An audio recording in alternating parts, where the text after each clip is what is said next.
Some claims are easier to believe than others. If you ask a friend what they did last night and they say, "I went out for donuts with my family," how are you going to react? Are you going to ask for video footage of your friend going through the drive-thru? Are you going to demand to see a receipt to make sure that they bought what they said that they bought? Probably not. Well, why?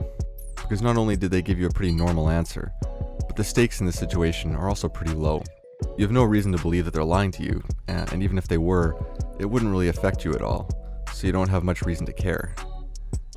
As a result, it's not going to be that important that you see proof to back up your friend's story. But what about Jesus? Jesus made some pretty bold statements. He said that he was the Son of God. He forgave people as only God could. And he said that people would have eternal life through him. These are things we don't usually see, and if Jesus is telling the truth, then these are things that have a huge impact on us. If Jesus was dead, how could he prove that he was who he said that he was? How would we know that Jesus fulfilled his promise? How could we know that Jesus has power over death? Well, we know because, on top of everything else he said and everything else that he accomplished, Jesus also promised that he would rise from the dead. And he did. Jesus didn't just tell his followers that he was going to die. That wouldn't require a lot of knowledge or power, since it's not really that hard to get yourself killed. No, Jesus also promised that once he died, he would rise again 3 days later. That's a different kind of promise altogether. That's something that isn't possible for humans to do. So if Jesus could pull that off, it shows a few things about him. If Jesus claimed to be the Son of God, and then he performed the ultimate miracle, then we have good reason to believe that he was right.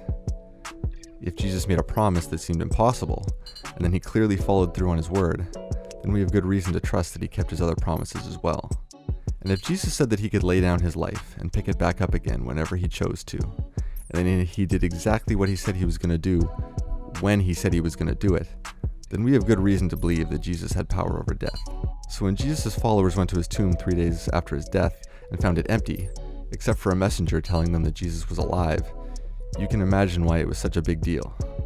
For most of Jesus' followers, seeing the empty tomb and later seeing Jesus himself alive and well was more than enough proof that Jesus was God, and that he had kept not only the promises that he had made to them recently, but also the promise he had made thousands of years before to their ancestors. Thanks to Jesus, they were forgiven. They were saved from their sin. And this good news of forgiveness through Jesus that they received is the same message that we're passing on to you. If you hear this story and it makes you begin to hate the sin that you used to love, if you hear this story and you begin to love the God that you used to hate, if you hear this story and believe that Jesus was who he said that he was, and trust that Jesus took your punishment on himself, then you have that same forgiveness that Jesus earned on the cross. If you don't believe that Jesus was who he said that he was, or that he did these things, then at least please remember something else that was said earlier. We humans are usually less likely to investigate things if there aren't consequences if we get them wrong. Well, there's nothing with heavier consequences than getting the gospel of Jesus wrong.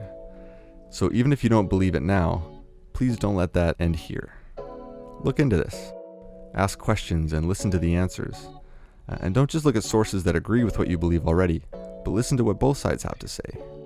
We love you, and we want you to know Jesus and have forgiveness. And while it's not up to us whether you believe or not, we can at least encourage you to do your homework.